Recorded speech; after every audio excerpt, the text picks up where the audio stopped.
Hi and Assalamualaikum warahmatullahi wabarakatuh. My name is Hannani binti Muhammad Rizalman and I am from BA118-5CA. Assalamualaikum and hi, my name is Aisyah binti Ahmad Johari and I'm from BA1185CA. Assalamualaikum warahmatullahi wabarakatuh.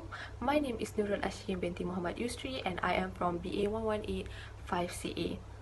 Assalamualaikum and hi. My name is Nurul Syamimi binti Muhammad Salfuldin from BA1185CA. It respects no borders and spreads rapidly across the globe. COVID-19 has left many countries, including Malaysia, economically shaken.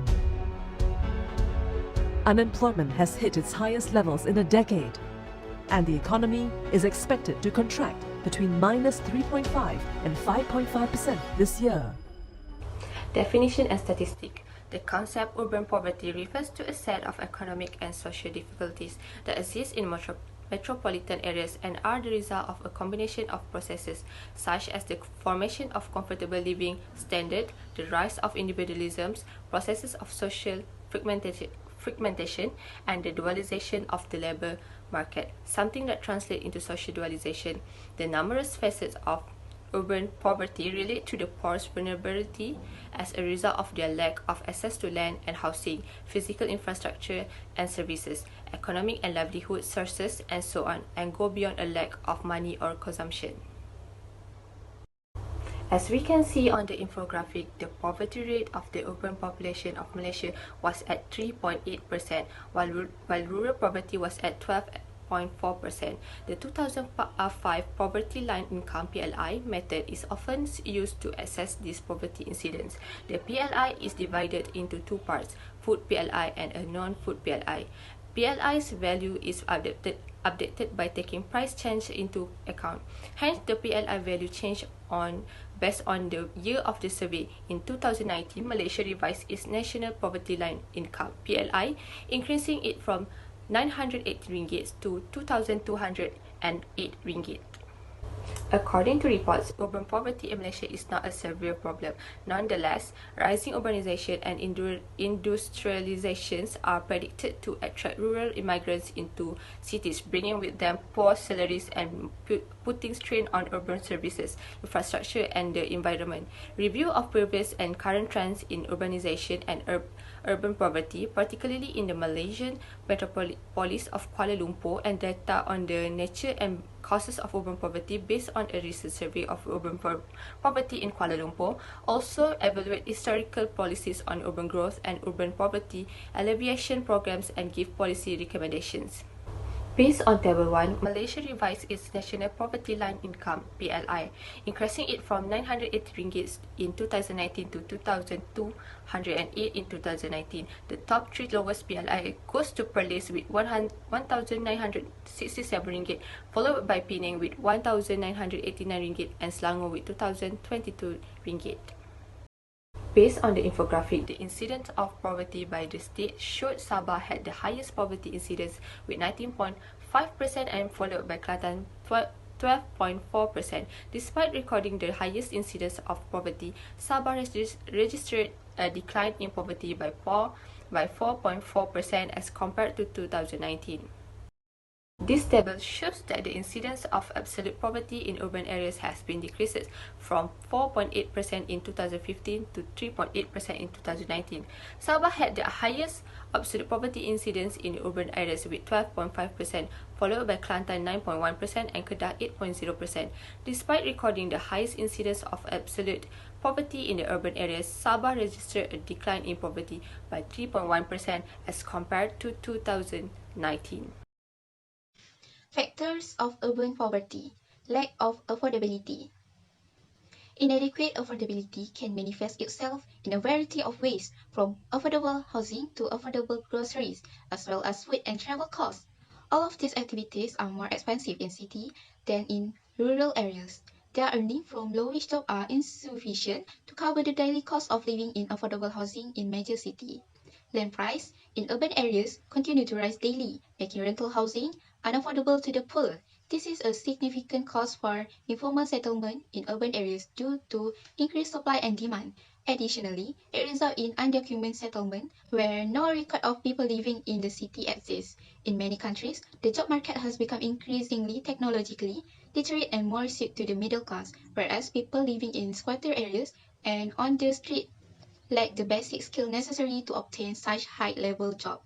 Unless the poor work diligently to generate income and acquire the necessary skill to climb stairs, it will be exceedingly difficult for them to escape their situation.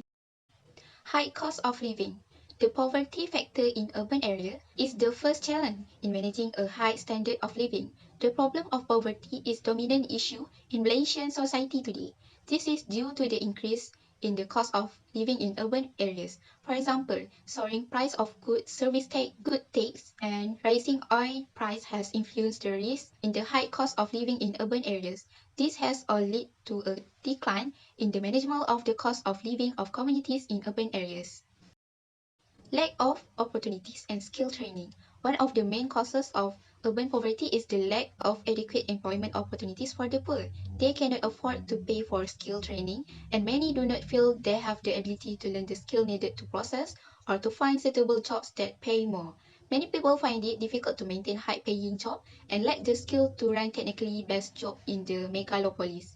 Their only option is to find job in the informal economy such as domestic work, driving a bus, and even driving a rickshaw.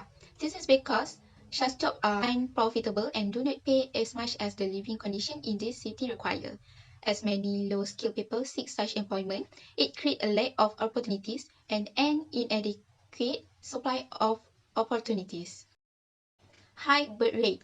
High birth rate remains one of the closely related factors contributing to urban poverty. The uncontrolled and very high birth rate in the city make it difficult for families to meet all their needs. Limited income cannot meet the needs of quality education for their children because they are forced to engage in low-skill work. Forced marriages, as well as early marriages in childhood, are prevalent among the poor. It forces people to marry and have children. Traditionalist philosophy is very prevalent even among the rich in some places, but even more so among the poor. Having a child is considered sacred and blessed by society as healthy. Due to societal pressures and inadequacy to escape such family situation, there has been a high increase in birth rate among the poor. Low savings and a heavy debt burden the majority of households today do not have sufficient financial saving for their families. This will cause financial stress to be felt by most working adults, regardless of age group and location. Therefore, the incidence of debt among low-income borrowers is mostly used to support consumption in their daily life, whether for motor vehicle or personal financing loans rather than long-term investment to accumulate wealth. The last factor of urban poverty is low income. Many people earn low income salaries due to the factor of lack of education. Nowadays, education is very important. People who are highly educated will definitely get better jobs than people who lack education as well as get a more worthwhile salary. People who don't have qualification, even if they get a job, they will always have a much lower salary than their more educated counterparts. Underpaid and undervalued jobs are usually reserved for unqualified workers. Now, let's move to current issue. So, what is the current issue for urban poverty? Urbanization and industrialization have been rapidly increased because it is expected to bring in migrants and low incomes into the urban centers that might put pressure on urban services, infrastructure, and the environment. Malaysia's urban poverty has increased and the COVID-19 pandemic has a major impact, especially in Kuala Lumpur, a well-known metropolitan city in Malaysia. The B40 or lower income group has been affected the hardest by unemployment and income losses. Moreover, it was recently reported that almost 20% of M40 or middle income group has fallen into the B40 category. Urban poverty has become the main source of economic ills to the point where it threatens society's stability. Despite the fact that better housing and the implementation of a minimum wage have been partially realized throughout decades, urban poverty still remains since the minimum salary is insufficient to cover the expense of living. This seems to have implication in the areas like education, healthcare, savings, and social mobility. The actual face of urban poverty may be seen in the PPR or People's Public Housing flats and low-cost houses or apartments, such as unpleasant living conditions, vandalized public property, limited municipal services, societal problems, broken families, and criminals. Raising kids in this type of environment will have a huge impact on children. Various economic stimulus packages have been presented by the government throughout the last few months to help people by easing some of their financial struggles during the MCO period. However, it is necessary to guarantee that these measures do not discriminate against vulnerable populations such as urban poor families that live in PPRs. To do so, a comprehensive grasp of their economic backgrounds and how they are related to their living conditions is important. These days, almost everyone believes developed countries can help alleviate urban poverty. Apparently not. It has increased the poverty that occurs in the inner city due to the increasing economic growth. Urban poverty has become a major cause of social ills and will destabilize society. Although better housing for the poor and the imposition of a minimum wage have been partially realized over the decades, the reason of urban poverty remains without any solving, as the minimum wage or remuneration levels are insufficient to cope with the cost of living, affecting their children's education, healthcare, saving for any eventuality, and social mobility. However, urban poverty cannot be ignored, as it will have a harsh impact on the country. The best way to overcome this is to provide very effective awareness. First of all, let us try to organize urban agriculture programs. The urban poor need to come out from the crisis of poverty and they need to venture into the programs and training that have been organized.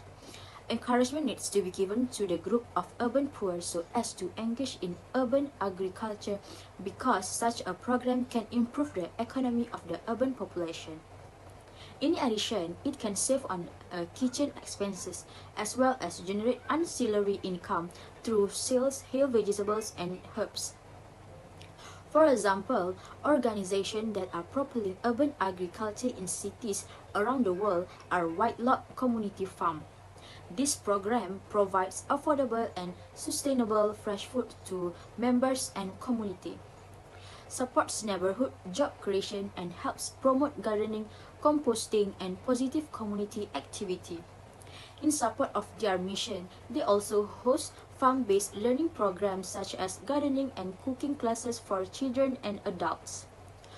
White Log Community Farm is a member of Baltimore Cities Farm Alliance, which is a network of producers working to increase the viability of urban farming and improve access to urban-grown foods. These programs prove that urban poverty can reduce the cost of side dishes for their daily life. Now, we move to financial aid for education. One of the most meaningful ways to fight urban poverty is to focus on education.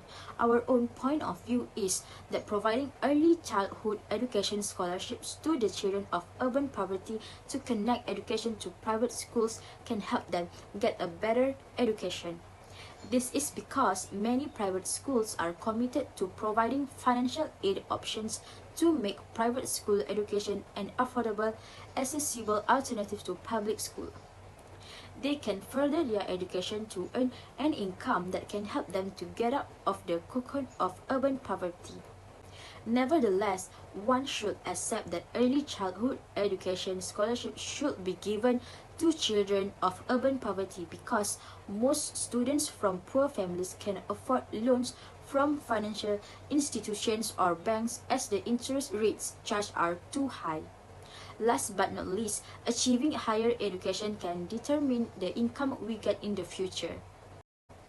Other than financial aid for education, the awareness that can help the urban poor to get out of the cocoon of poverty is participating in entrepreneurship programs. We can register them to join the entrepreneur program and provide sales capital for their business. Entrepreneurship programs mainly help to improve the skills that will increase the business all over the world by using the appropriate guidelines. They work hard and start a good business independently, and it is known as entrepreneurship, but they need to the guidelines and quality assistance to get perfection. For example, programs that have received good feedback are from Richwork Academic Mentoring by Dr. Azizan Osman. Richworks has been recognized globally for producing the most outstanding and successful students. By participating in entrepreneurship programs, the urban poor can enhance their standard of living so that they can easily get financial help with the best ideas and entrepreneurship programs. However, this also makes the changes in their living style, and they can also live the better option in terms of financial status. Lastly is Ministry of Health Malaysia needs to give encouragement on family planning methods to the urban poverty. The awareness that can give effect to urban poverty is the impetus from the Ministry of Health Malaysia MOH. MOH needs to give encouragement to all parents of urban poverty to explain family planning methods. This leads us to believe that this aims to improve the quality of life. It covers aspects of health, well-being, and activities to promote and enhance the status of women. Encourage medical, biological, socio-economic, and cultural studies relating to maternity and fertility patterns to population growth and impact on overall socio-economic development. MOH also can provide family planning books for their reference to get more knowledge about family planning.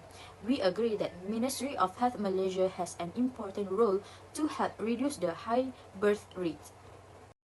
I think that's all from us. Thank you so much for watching and have a nice day.